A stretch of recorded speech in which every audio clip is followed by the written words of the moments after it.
Hey everybody, I'm here. Just want to give you a little bit more of a painting tutorial to how I paint my Space Wolves. I'm using a Fortress Gray for the stone shield backing, and I am also I'm going to let that dry for now, and I'm going to be using a natural steel for the hammer. I watered it down so it kind of gives me almost like a shadowy effect look. And I mean it looks good the way I like it because certain areas pop out a little bit more around the wolf's head, um, around the back of the hammer there. So I'm just doing a little bit of detail there, and I use a flat black.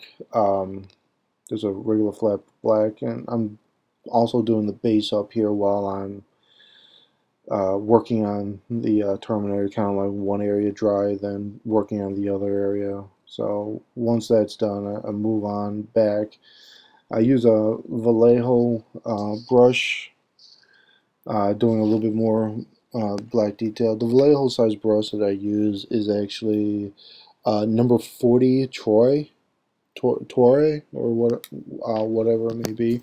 And now I'm using the Scarlet, the monocolor Air by Vallejo Scarlet color, which is actually really nice. It had kind of a nice fiery red orange to it, and it came out pretty good. I used Caliban green, a Dark Angel green, for the gem, and just a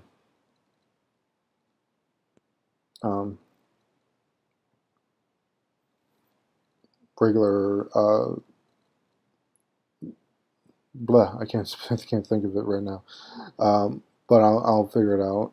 Right now I'm just edging the fur lining around the little tabard cloak, and I'm using a bistro brown.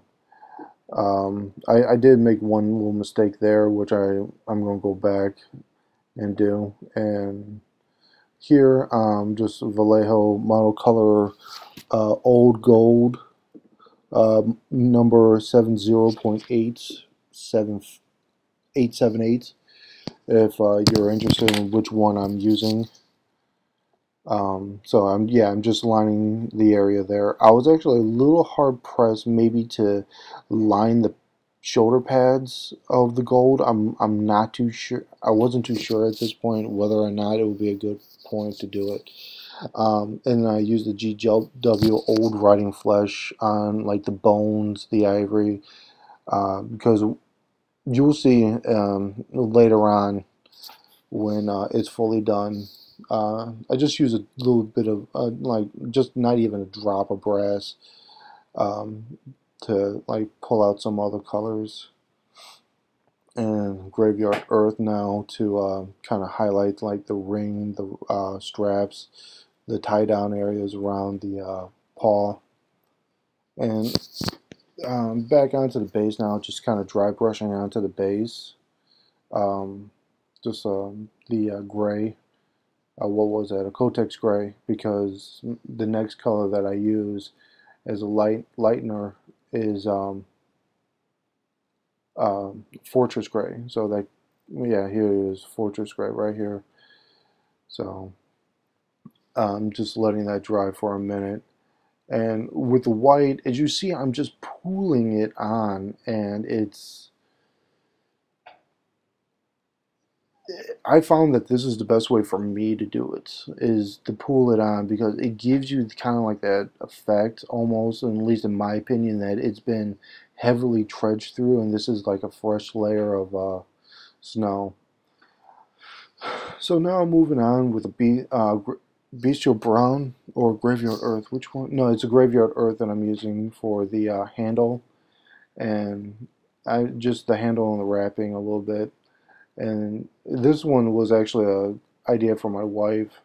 She gave me the idea to use like the ice blue, the GW ice blue on the ruins of the armor, the shield, the hammer, to kind of pick them out a little bit. And I actually kind of like how it came out. It looks really it gives it that look like, okay, this, we know it's on because the runes are lit up. And then I'm just going over with the same ice blue on the crystals there on the base. I used Evil Sun Scarlets by GW on the eyes. It's basically the same color, just like the Vallejo Scarlet, but it was there. It was within reach. Um, and we're here. What I'm doing is just like a null wash, and just washing all over the model, giving it a kind of nice deep dark color.